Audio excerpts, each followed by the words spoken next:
جیسے کہہ رہا ہو کہ تم جھوٹ بول رہی ہو۔ اس نے زیادہ سے زیادہ 5-6 لقمے لیے ہوں گے بس، پھر سارا کھانا چھوڑ کر چلا گیا جو وہ اتنی محنت سے بنا کر لائی تھی۔ اس نے آنکھوں میں امڑتی نمی کو ہتھیلی کی پشت سے پونچھا اور خود بیٹھ کر اس کا چھوڑا ہوا کھانا کھانے لگی۔ نہیں جانتی کیوں لیکن آنکھوں کے آگے بار بار اب وہ منظر آ رہا تھا جب اس نے پہلی بار روٹی پکائی تھی اور وہ جلی ہوئی بنی تھی جگہ جگہ سے۔ اس کے باوجود اماں کیسے اسے شاباشی دے کر کھا رہی تھیں۔ اب اگلا سین: دادو میرے ساتھ چلے امریکہ، میں یہاں زیادہ دن اور نہیں رک سکتا۔ 4 دن ہو گئے تھے اسے آئے ہوئے۔ اپنی دادی کے ساتھ وہ ہاسپٹل میں ہی رک رہا تھا رات بھر، اس لیے وہ ٹھیک طرح سو بھی نہیں پا رہا تھا۔ پھر کام کی فکر ہر وقت ستاتی۔ پتا نہیں اس کی سیکرٹری کیسے مینیج کر رہی ہوگی سب کچھ اکیلے۔ آسم کی بھی دن میں 50 کالز آ جاتی۔ اس کے لیے بہت مشکل ہوتا جا رہا تھا دن بدن یہاں رہنا، اس لیے وہ دادی کو اپنے ساتھ لے جانے کی سوچ چکا تھا۔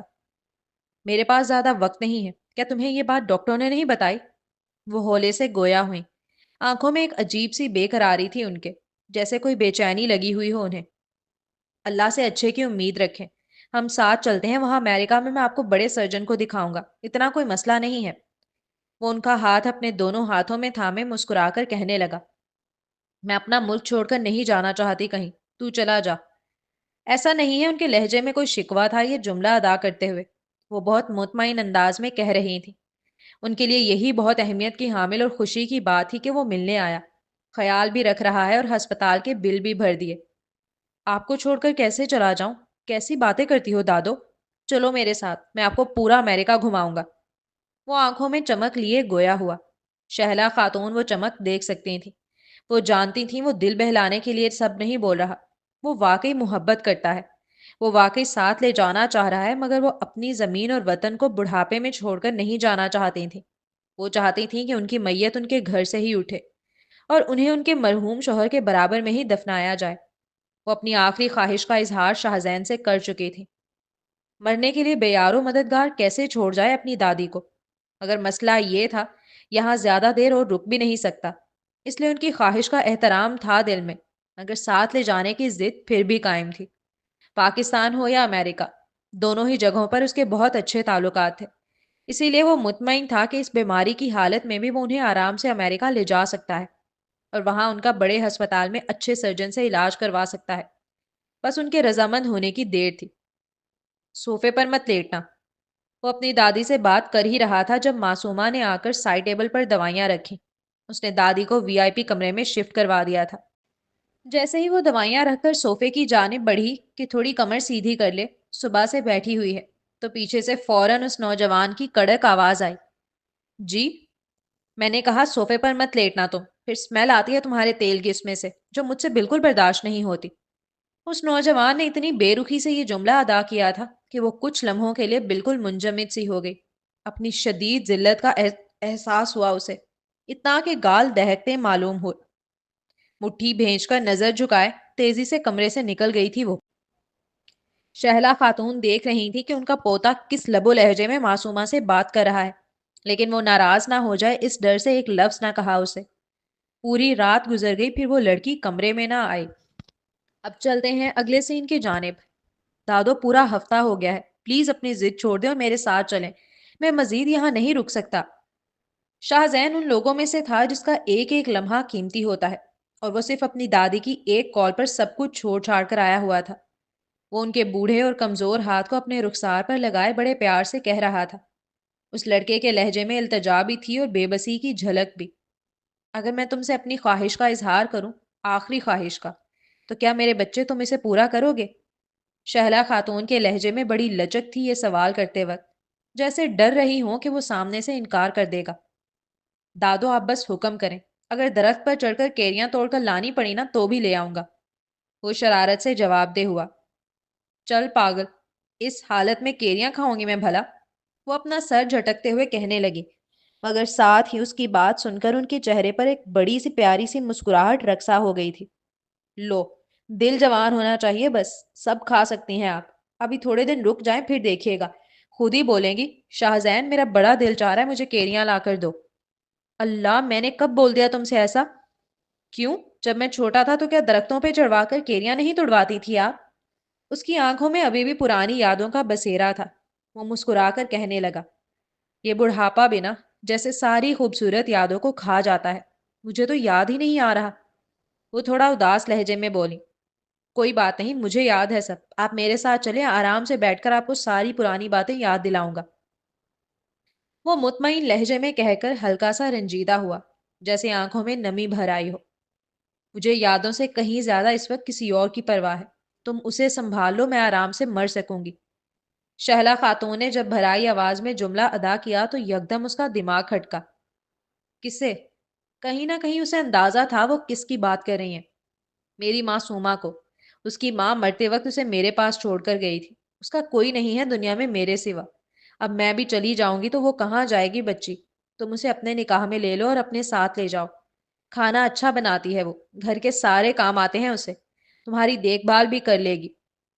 وہ ایک دو لمحوں کے لیے بالکل خاموش ہو گیا، سمجھ نہیں آیا کس طرح منع کرے۔ ڈائریکٹ منع کرنا بھی اچھا نہیں لگ رہا تھا، لیکن ان کی خواہش کو پورا بھی تو نہیں کر سکتا تھا۔ دادو میری گرل فرینڈ ہے، میں اسے محبت کرتا ہوں، وہ بھی مجھ سے بہت محبت کرتی ہے اور ہم جلد شادی کرنے والے ہیں۔ آپ میرے ساتھ چلیں گی نا تو میں ملاؤں گا امریکہ میں آپ کو اس سے، آپ کو بھی وہ بہت پسند آئے گی۔ بیٹا یتیم بچی ہے، میرے مرنے کے بعد کہاں جائے گی؟ وہ ایک دم روتے ہوئے بولی۔ ان کی آواز میں بھاری پن از خود ہی آ گیا تھا، چونکہ سوچ سوچ کے ان کی جان ہلکان ہو رہی تھی کہ کل کو ان کی آنکھیں بند ہو گئیں تو معصومہ کا کیا بنے گا؟ وہ جوان بچی کہاں جائے گی؟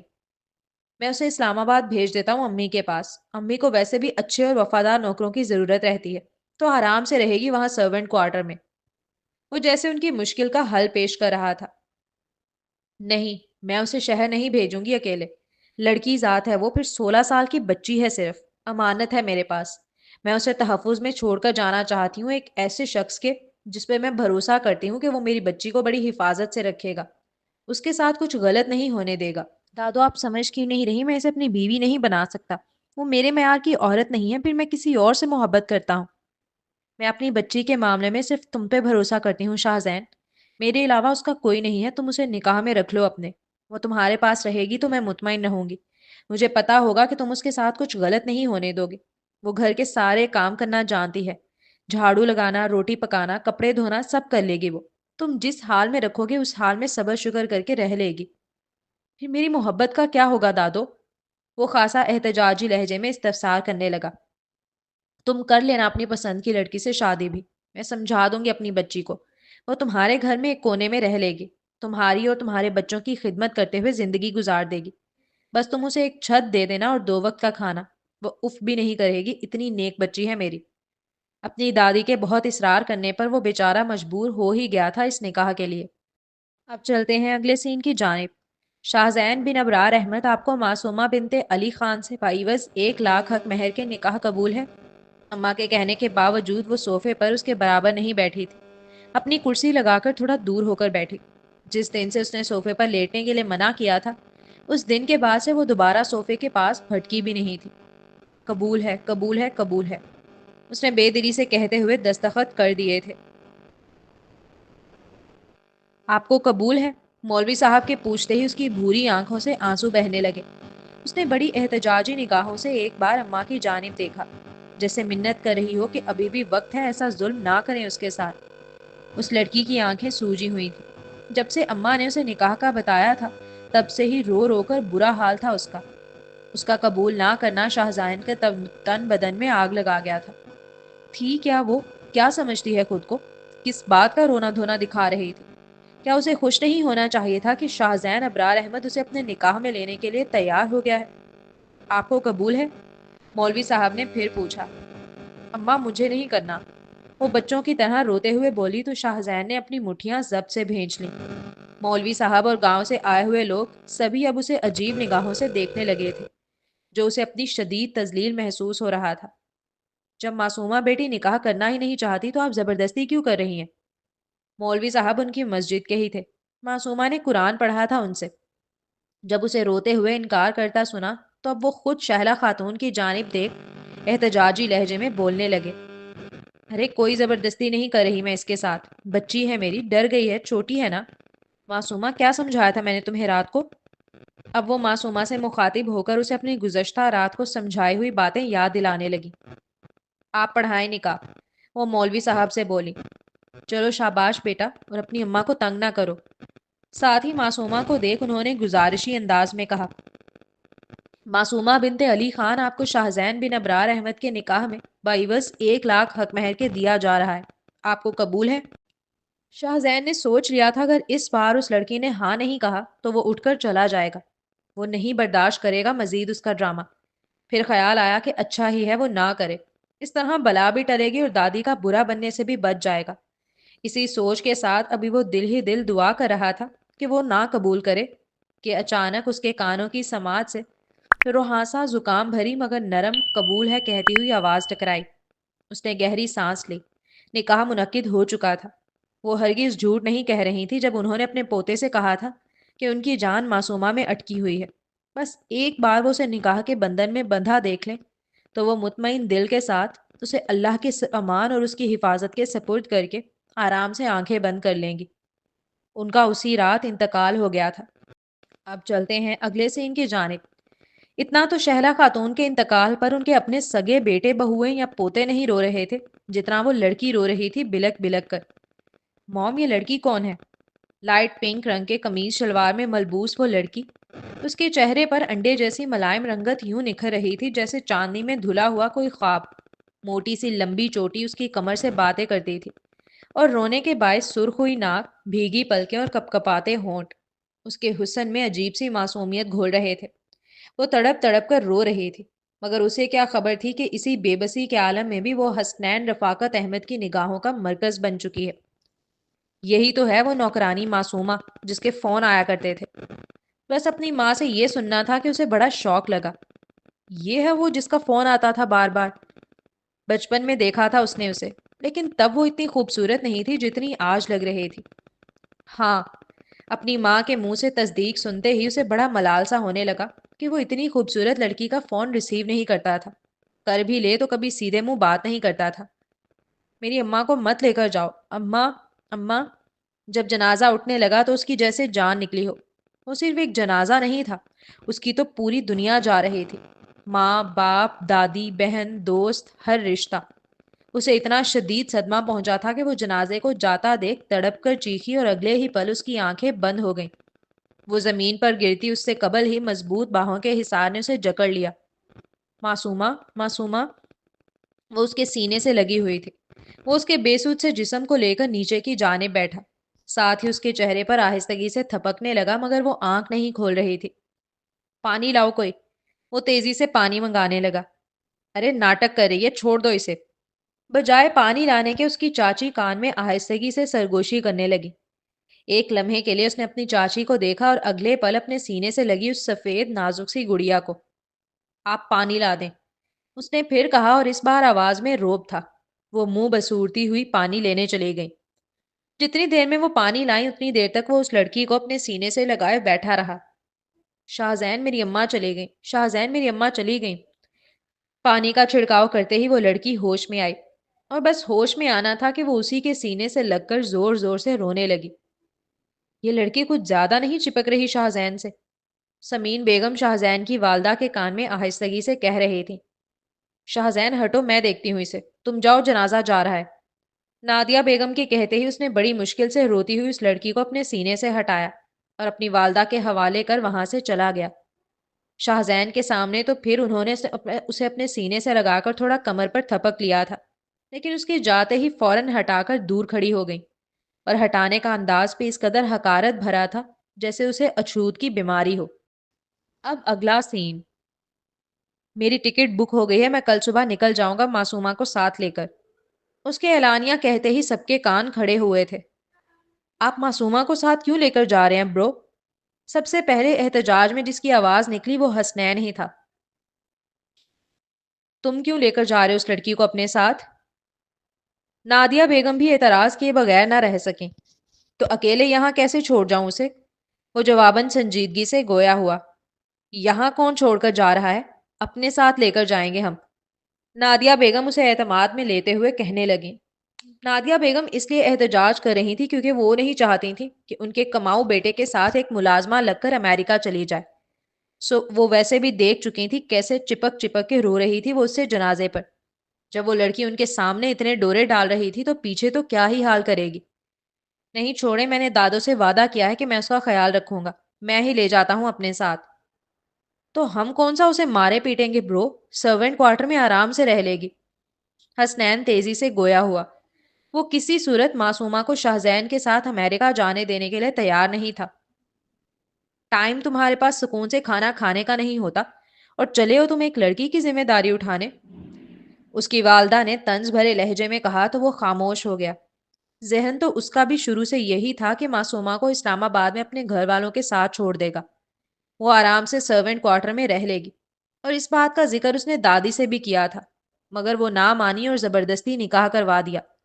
مگر اب اپنی والدہ اور کزن کی بات سن اسے بھی یہی بہتر لگا کہ وہ لڑکی کو یہیں چھوڑ جائے۔ کہاں وہ اس کی ذمہ داری امریکہ میں اٹھاتا پھرے گا،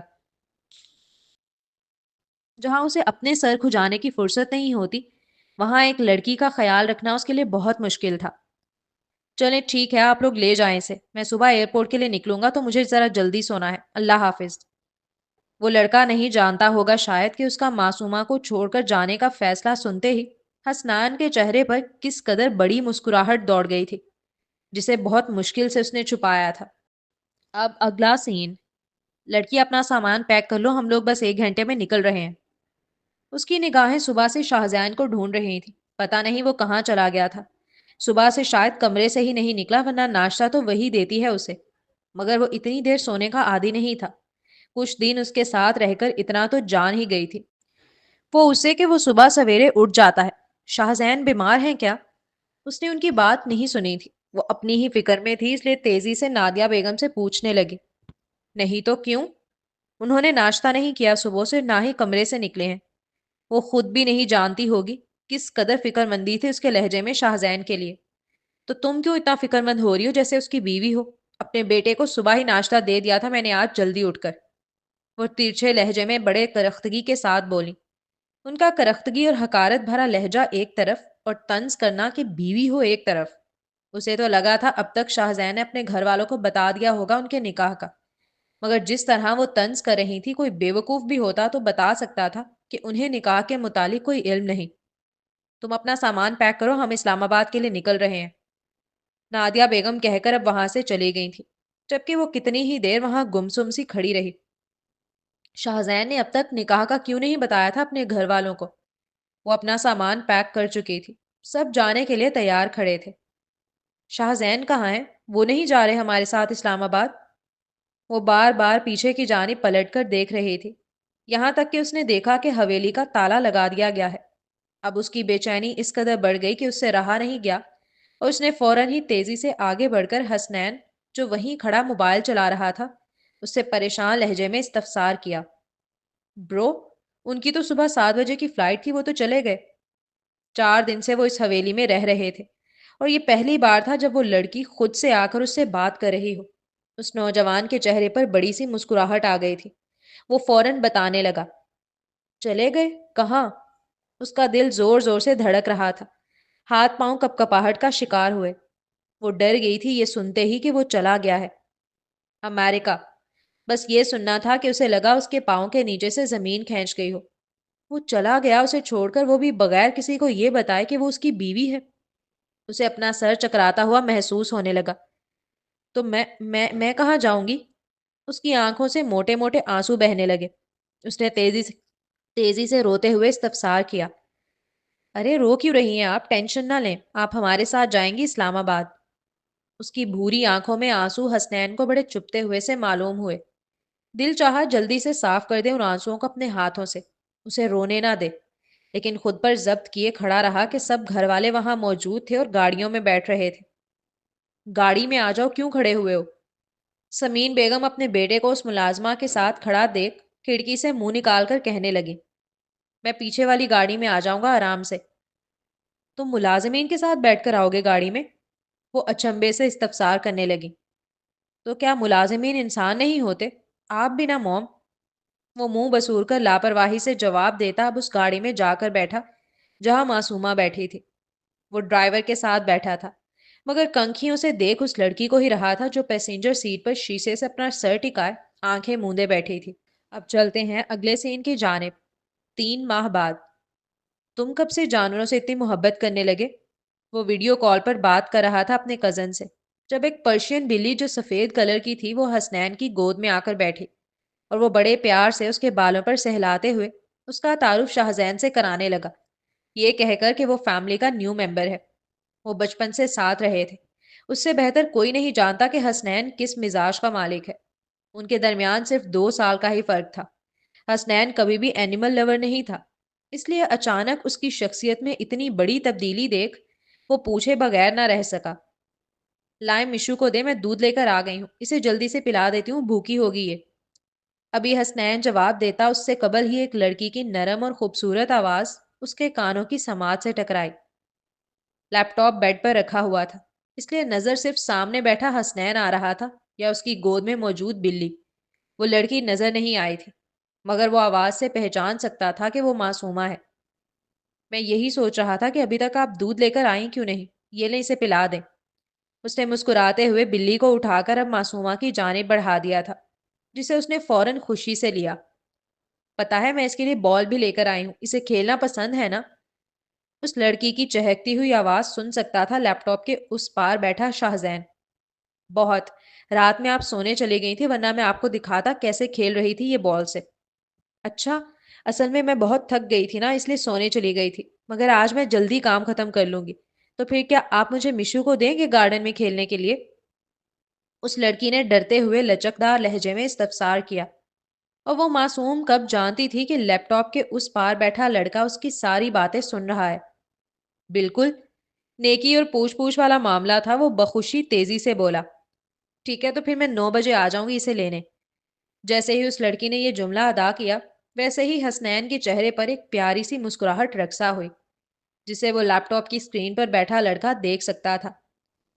آپ لینے آنے کی کیوں زحمت کریں گی، میں خود ہی لے کر آ جاؤں گا اسے نیچے گارڈن میں، ویسے بھی 9 بجے تک میں فری ہو جاتا ہوں۔ ٹھیک ہے، آپ کا بہت شکریہ۔ وہ معصوم سی چہرے والی لڑکی بڑا خوش ہو کر کہنے لگی۔ اب وہ بلی کو دودھ پلانے لگی جبکہ حسنین واپس لیپ ٹاپ کی جانب متوجہ ہوا تھا تاکہ شاہزین سے بات کرے۔ لو، ویڈیو کال ڈسکنیکٹ ہو گئے، مجھے پتا ہی نہیں ہے، وہ تھوڑا اداسی سے بولا، چونکہ اتنے دنوں بعد تو اس کی شاہزین سے بات ہو رہی تھی، وہ بھی ٹھیک سے نہ ہو سکی۔ دوبارہ کال اس نے خود بھی نہ کی کیونکہ معصومہ کمرے میں ہی تھی اور اس کا سارا فوکس اسی پہ چلا گیا تھا۔ جب اسے یہ معلوم ہوا کہ وہ بلیوں کی بڑی دلدادہ ہے، انہیں بے حد پیار کرتی ہے، تو وہ بھی جان بوجھ کر ایک ننھی سی پالتو بلی لے آیا، صرف اس لیے کہ اس کے دل کے کچھ اور قریب ہو سکے۔ اور وہ لڑکی جو کبھی اسے خاطر میں بھی نہ لاتی تھی، جو ہمیشہ خاموش اور گمسم سی کام میں مگن دکھائی دیتی تھی، اب اس سے باتیں کرنے لگی تھی، اس کے سامنے مسکرانے لگی تھی، حتیٰ کہ مشو کو دودھ پلانے کے چکر میں صبح ہی اس کے کمرے میں آ جاتی۔ اب اگلا سین۔ جب سے وہ ان کے گھر میں رہنے آئی تھی تب سے انہوں نے دیگر ملازمین کو جو صفائی، کپڑے دھونے، کھانے پکانے اور برتن دھونے کے لیے الگ الگ رکھ رکھے تھے، ان سب کو ایک ایک کر کے فارغ کر دیا تھا۔ فری کی نوکرانی مل گئی تھی انہیں، جس کے نہ کوئی نخرے تھے، نہ کوئی ٹائمنگ تھی، اور نہ ہی پیسوں کا مطالبہ، جسے صرف 2 وقت کا کھانا دینا ہوتا تھا اور ایک سرونٹ کوارٹر میں کمرہ۔ کمرہ بھی کیا تھا، ایک چارپائی بچھی تھی بس۔ اتنے برے حال میں بھی وہ اللہ کی بندی صبر و شکر کر کے رہ رہی تھی کہ کم از کم میرے سر پر چھت ہے، ورنہ وہ ستمگر تو بے یارو مددگار چھوڑ گیا تھا۔ اگر یہ لوگ نہ رکھتے اسے تو وہ کہاں جاتی؟ آج وہ بڑی جلدی جلدی کام نپٹا رہی تھی۔ نادیہ بیگم کے صرف کپڑے رہ گئے تھے آئرن کرنے کے لیے، اس کے علاوہ وہ سارے کام کر چکی تھی۔ مانا تھکن سے چور چور تھا اس کا جسم، لیکن مشو کے ساتھ کھیلنے کے لیے اس کا دل بڑا پرجوش تھا کہ اپنی تھکن کا بھی اسے احساس نہیں تھا۔ مگر اتنی شارٹ نوٹس پر پھر لے جانے کی ضرورت ہی کیا ہے اس نوکرانی کو؟ مجھے تو سمجھ ہی نہیں آ رہا۔ وہ کپڑے آئرن کر رہی تھی، ساتھ ساتھ نادیہ بیگم کی آوازیں بھی اس کے کان میں پڑ رہی تھیں، جس سے اسے محسوس ہو رہا تھا کہ بات اسی کے متعلق چل رہی ہے۔ ایسے کیسے تمہارے باس نے بول دیا؟ اس سے بولو مجھ سے بات کرے، میں نہیں بھیجنے والی۔ کیا مطلب تمہیں نہیں پتا؟ وہ مسلسل لڑ رہی تھی اور معصومہ سمجھنے سے قاصر تھی کہ آخر وہ کس سے لڑ رہی ہیں اور کیوں، کون لینے آ رہا ہے اسے۔ باہر جاؤ تم۔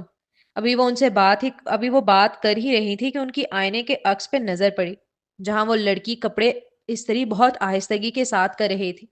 ظاہر سی بات ہے اس کے کان جب ان کی طرف لگے ہوئے تھے تو اس کا ہاتھ از خود ہی سلو ہو گیا تھا۔ یہ دیکھ وہ فوراً ہی اس کی جانب پلٹ کر غصے سے حاکمانہ انداز میں بولی۔ کمرے سے باہر آنے کے بعد کیونکہ اس کے سارے کام ختم ہو چکے تھے تو اسے فوراً مشو کا خیال آیا۔ ویسے بھی 8:30 ہو چکے تھے۔ اس نے حسنین سے 9 کا کہا تھا، پتہ نہیں وہ اسے اپنی بلی سے کھیلنے دے گا یا نہیں۔ یہی سوچ کر وہ اس کے کمرے کی جانب بڑھی۔ لڑکی، ابھی اس نے حسنین کا دروازہ نوک کرنے کے لیے اپنا ہاتھ اٹھایا ہی تھا کہ پیچھے سے نادیہ بیگم کی آواز آئی۔ جی؟ سچ بتانا، شاہزین سے کیا شکایت لگائی ہے تم نے ہماری؟ کہ ہم بہت کام کروا رہے ہیں تم سے اور وہ تمہیں یہاں سے آ کر لے جائے؟ ان کے غصے سے پوچھتے ہی وہ الجھ کر انہیں دیکھنے لگی۔ اس کا تو کوئی رابطہ ہی نہیں تھا اس شخص سے۔ میرا ان سے کوئی رابطہ نہیں ہے۔ وہ جو اسے چھوڑ کر چلا گیا، وہ جو اسے بیوی کا منصب تک نہ دے سکا دنیا کے سامنے، وہ اسے کیوں فون کرنے لگی؟ اس سے کیوں شکایتیں کرنے لگی؟ تمہارا رابطہ نہیں ہے؟ واقعی؟ جھوٹ تو کم بولو تم۔ دکھنے میں اتنی معصوم سی لگتی ہو کتنی چالاک۔ تمہیں اپنی بیٹیوں کی طرح سمجھتی رہی میں، کتنے پیار سے رکھ رہے تھے ہم سب تمہیں۔ اس کا بازو پکڑ کر جھنجھوڑتے ہوئے وہ غصے سے پوچھ رہی تھی۔ میرا واقعی کوئی رابطہ نہیں ہے ان سے۔ اس کے نازک بازو کو جس جنونی انداز میں انہوں نے پکڑا ہوا تھا، اس کی وجہ سے اسے تکلیف پہنچ رہی تھی۔ آنکھوں میں آنسو آنے لگے۔ صرف 16 سال کی بچی تھی وہ، اور وہ جھوٹ نہیں بول رہی تھی۔ اس کا واقعی شاہزین سے کوئی رابطہ نہیں تھا، اور پھر وہ پاگل بھی نہیں تھی کہ انہی لوگوں کی شکایت اس سے کرے جن کے ساتھ وہ رہ رہی ہے، جنہوں نے اسے رہنے کے لیے چھت دی ہوئی ہے۔ پھر وہ کیوں کہہ رہا ہے کہ وہ تمہیں لینے آ رہا ہے؟ ہاں؟ ان کی بات سن وہ خود بھی حیران ہوئی تھی کہ شاہزین اسے لینے آ رہا ہے۔ دل کی کیفیت ہی عجیب سی ہو گئی۔ مجھے نہیں پتا۔ تمہیں نہیں پتا؟ اور تم نے نہ ہی کوئی شکایت کی؟ تو پھر ٹھیک ہے، جب وہ آئے تو اسے کہنا کہ تم یہاں بہت خوش رہ رہی ہو، تمہیں نہیں جانا۔ سنا تم نے؟ انہوں نے آنکھیں دکھا کر اس کے بازو کو جنونی انداز میں جھنجھوڑتے ہوئے اپنا حکم صادر کیا تھا کہ وہ صاف منع کرے گی جب وہ آئے گا لینے۔ سنا؟ انہوں نے مزید اس کا بازو جھنجھوڑا جس پر بیچاری کی کراہ نکلی تھی۔ جی جی سن لیا، وہ روتے ہوئے بولی۔ شاہزین کے سامنے خوش نظر آنا تم۔ یہ جو منہ پہ ہر وقت 12 بجے رہتے ہیں نا، یہ نظر نہ آئے۔ وہ کسی وقت بھی آتا ہی ہوگا۔ جاؤ حلیہ ٹھیک کرو اپنا۔ ان کی بات شاہزین کی سیکرٹری سے ہوئی تھی، جس نے صرف اتنا بتایا تھا کہ شاہزین پاکستان آیا ہوا ہے اپنے کام کے سلسلے میں، تو جاتے ہوئے معصومہ کو ساتھ لے کر جائے گا۔ انہوں نے یہی گمان کیا کہ شاید اس لڑکی نے شکایت لگائی ہے، تبھی وہ اچانک اسے لینے آ رہا ہے، ورنہ 3 ماہ سے تو اس نے اس طرح کی کوئی بات نہیں کی تھی۔ وہ اس کی سیکرٹری سے لڑنے لگی کیونکہ ایک تو وہ معصومہ کو اپنے کنوارے بیٹے کے ساتھ بھیجنا ہی نہیں چاہتی تھی، دوسرا گھر میں کوئی ملازم نہیں تھا جو کام سنبھالے۔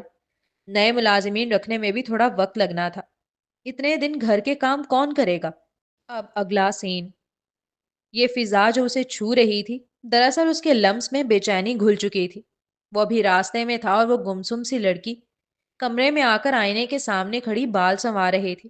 دل میں سوالوں کی ایک لہر تھی جس کا کوئی کنارہ نظر نہیں آ رہا تھا۔ وہ سمجھ نہیں پا رہی تھی کہ وہ اچانک کیوں لینے آ رہا ہے۔ اب وہ جائے گی کیسے؟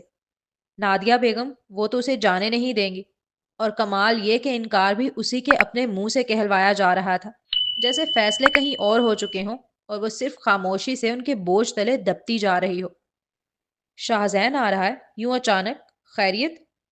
ابرار صاحب کو کافی حیرت ہوئی تھی اس کے اچانک آنے کا سن کر، اور نہ صرف انہیں، باقیوں کا بھی یہی حال تھا۔ ہاں خیریت ہے، کہہ رہا ہے پاکستان میں ہی تھا کام کے سلسلے میں، واپسی پر معصومہ کو لے کر جائے گا، صرف اس لیے یہاں آ رہا ہے۔ نادیہ بیگم کی بات سنتے ہی جیسے پوری ٹیبل پر ایک ہلچل سی مچی، جبکہ حسنین کو جیسے دھچکا لگ گیا ہو۔ صبح ہی تو اس کی بات ہوئی تھی شاہزین سے، اس نے تو نہیں بتایا کہ وہ پاکستان میں ہے۔ تم نے کوئی شکایت لگائی ہے شاہزین سے؟ سمین بیگم نے نادیہ بیگم کی بات سنتے ہی سب سے پہلے پلٹ کر معصومہ کو گھوری سے نوازتے ہوئے استفسار کیا۔ ابھی وہ جواب دیتی اس سے قبل ہی مین دروازہ کھلنے کی آواز سب کے کانوں کی سماعت سے ٹکرائی۔ لگتا ہے شاہزین آ گیا۔ ابرار صاحب کے چہرے پر مسکراہٹ بکھری۔ وہ بڑا خوش ہو کر کہتے ہوئے اپنی جگہ سے اٹھ کر باہر کی جانب جانے لگے۔ ان کے پیچھے پیچھے سب گئے تھے، جبکہ سمین بیگم نے نادیہ بیگم کے کان میں کچھ کہا تھا۔ وہ دونوں عورتیں کچھ دیر کھڑے ہو کر کانا پھوسی کرتی رہیں، اور پھر دونوں نے ایک ساتھ پلٹ کر اس کی جانب وارننگ آمیز نظروں سے دیکھا، جیسے کہہ رہی ہوں تمہیں پتا ہے نا تمہیں کرنا کیا ہے، تمہیں منع کرنا ہے۔ آپ معصومہ کو بلا دیں، مجھے بس نکلنا ہے، میری فلائٹ ہے۔ وہ تو جیسے ہوا کے گھوڑے پر سوار آیا تھا۔ سب بڑا حیران ہوئے کہ سوائے معصومہ کو لے جانے کے اس کے منہ پہ کوئی بات تھی ہی نہیں دوسری۔ ارے بیٹھ تو جاؤ، میں تمہارے لیے کھانا لگواتی ہوں۔ نادیہ بیگم کی آواز میں غیر ضروری مٹھاس گھل گئی۔ سمین ذرا کھانا لگوا دینا۔ وہ یوں بولی جیسے گھر کی ساری ذمہ داریاں سمین بیگم ہی کے کندھوں پر ہوں۔ حالانکہ اس گھر میں سب جانتے تھے نادیہ بیگم کے ہلکے سے اشارے پر معصومہ فوراً حاضر ہو جاتی تھی، مگر شاہزین کے سامنے نہ اشارہ ہوا نہ آواز دی گئی اسے۔ شاہزین خاموش بیٹھا سب دیکھ رہا تھا، مگر اس کی خاموشی بھی کمرے کی فضا کا حصہ بن چکی تھی، بھاری اور دبی ہوئی، اور وہ فضا جیسے سانس لینا مشکل کر رہی ہو۔ ہر لفظ میں بناوٹ، ہر مسکراہٹ میں حساب، اور ہر خاموشی میں کوئی نہ کوئی فیصلہ چھپا ہوا۔ آپ معصومہ کو بلا دیں، مجھے جانا ہے۔ کھانا کھانے اور تھوڑی دیر باتوں کا سلسلہ چلنے کے بعد وہ پھر اپنی بات دہرا رہا تھا۔ میں بلا دیتا ہوں، حسنین تیزی سے کہتا اٹھا۔ تم ایک لڑکی کے کمرے میں تھوڑی جاؤ گے، امی آپ جائیں۔ وہ بلیک پینٹ کوٹ میں ملبوس نوجوان ہلکا سا آگے کی جانب ہوتے حسنین کو دیکھ سنجیدگی سے گویا ہوا۔ اس کے ہر لفظ میں بھاری پن تھا۔ وہ اس وقت کچن میں ہوتی ہے، سرونٹ کوارٹر میں تو 12-1 بجے کی بھی بات جاتی ہے بیچاری۔ اس نے بول تو دیا تھا، مگر اگلے ہی پل اسے خود پر نادیہ بیگم اور اپنی والدہ کی کھا جانے والی نگاہ محسوس ہوئی، جس پر وہ نادانی سے ہلکا سا مسکراتا چہرہ نیچے کر گیا تھا۔ میں بلا دیتی ہوں۔ بلانا کیا ہے، آپ ڈائریکٹ اس سے کہیں کہ سامان لے کر باہر نکلے، میں گاڑی میں ہوں۔ وہ اپنی والدہ سے کہتا ہوا اب کھڑا ہو گیا تھا۔ اس کے پاس زیادہ وقت نہیں تھا، اسے نکلنا تھا جلد سے جلد۔ وہ جانا نہیں چاہتی، منع کر رہی تھی، کہہ رہی تھی کہ آپ لوگوں کے ساتھ فیملی جیسا محسوس ہوتا ہے، وہاں اکیلے کیا کروں گی؟ پھر میں ہوں بھی ان پڑھ، مجھے تو انگریزوں سے بات کرنا بھی نہیں آئے گی، میں کیسے رہوں گی وہاں پر؟ ہمیں بھی یہی لگتا ہے کہ… ابھی سمین بیگم بول ہی رہی تھی کہ اس نوجوان نے اپنے کلائی پر بندھی واچ دیکھی اور پھر نہایت بیزاریت بھرے لہجے میں ان کی بات کاٹتے ہوئے بولا، چاچی یہ ساری باتیں آپ مجھ سے بعد میں فون پر کر لیجیے گا جب میں فری ہوں گا، ابھی اسے گاڑی میں بھیج دیں، مجھے لیٹ ہو رہا ہے، فلائٹ ہے میری۔ گویا وہ آج کسی کی سننے کے لیے تیار نہیں تھا۔ اپنی بات کہتا وہ روبدار انداز میں چلتا ہوا گاڑی کی جانب بڑھ گیا تھا۔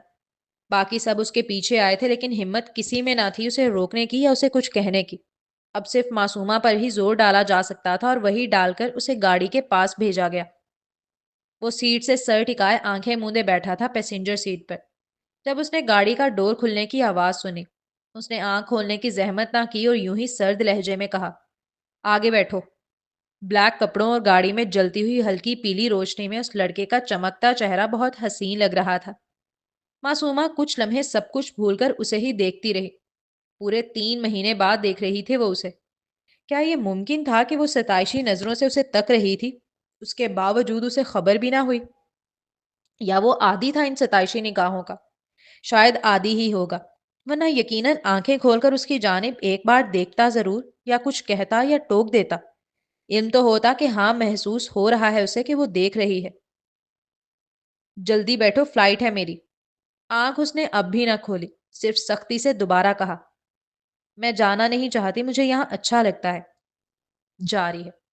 تو جی جناب، مبارک ہو، ایک نیا ناول سٹارٹ ہو گیا ہے۔ تو اچھی لگی گئی مجھے سٹوری، ابھی تو بالکل سٹارٹ ہے، تو ایسے اتنا اس کے بارے میں کچھ کہہ نہیں سکتے۔ جہاں تک کیریکٹرز کی سمجھ آئی ہے تو شاہزین صاحب ہیں ہمارے ہیرو، اور معصومہ یعنی کہ معصوم سی معصومہ ہماری ہیروئن۔ تو مزے کی سٹوری لگ رہی ہے، ایک ارجنٹ نکاح ہوا ہے وہ بھی دادی کے کہنے پر، اینڈ بندے کی گرل فرینڈ بھی ہے پہلے سے۔ اب پتہ نہیں اس نے وہ جھوٹ بولا ہے یا واقع میں ہی ہے کوئی، اور اب اس کو لینے بھی آ گیا، پہلے چھوڑ گیا تھا اس کو۔ اینڈ کتنے برے ہیں اس کے گھر والے، فائنلی شکر، اچھی بات ہے، یہ کام اچھا کیا ہیرو نے کہ اس کو لینے آ گیا، بیچارے کی زندگی حرام نہیں ہو گئی وہاں پہ۔ اور وہ جو حسنین ہے، مجھے تو وہ بڑا وہ لگ رہا ہے، ٹھرکی سا لگ رہا ہے کوئی، پتہ نہیں، ابھی آگے دیکھتے ہیں، کریکٹرز کھلیں گے تو پتہ چلے گا، ابھی ہم کچھ بھی نہیں کہہ سکتے۔ اب پتہ نہیں وہ کیوں لینے آیا، جیلس ہو گیا ہے یا اس کو کچھ ریئلائز ہو گیا ہے یا کیا سین ہوا ہے، یعنی کہ شاہزین جو لینے آیا ہے معصومہ کو۔ تو آپ لوگ کو کیسے لگے ابھی تک کیریکٹرز؟ تو مجھے تو معصومہ کا کیریکٹر بڑا معصوم سا لگا ہے اس کے نام کی طرح، اور شاہزین صاحب تھوڑے سے اکڑو ہیں لیکن خیال کرنے والا ہے، یہ چیز مجھے ابھی تک سمجھ آئی ہے جو۔ تو آپ لوگوں کو کیسی لگی ایپیسوڈ، ضرور اپنے ویوز دیں، اور چینل کو ضرور سبسکرائب کریں، بیل آئکن بھی پریس کر دیں۔ ملتے ہیں نیکسٹ ایپیسوڈ میں، تب تک کے لیے میری طرف سے اللہ حافظ۔